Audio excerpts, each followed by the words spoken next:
ko ka san amfanin ganyen darbejiya da man zaitun da zuma ga fatar mata masu fama da matsalar gautsin fata, rashin laushin fata, rashin bushewar fata, ƙanƙandardar ɗin fata?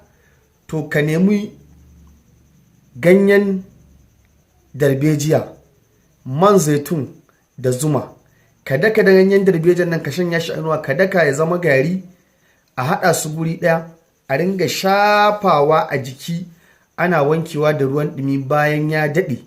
In Allah ya yarda za ki ji fatar ki ta yi lumbus, za ka ji fatar ka ta yi lumbus. Masu fama da ƙadar-ƙadas ɗin fata, lokacin sanyi ya zo ka ji fatar ka ta bushe kamar bayan kada ko bayan ƙadangare, to in dai za ka yi wannan abin da muka faɗa, in Allah ya yarda za ka warke daga wannan matsalolin.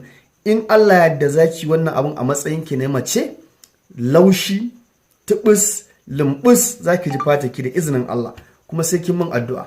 Dan neman ƙarin bayani ko tambaya 08067989338.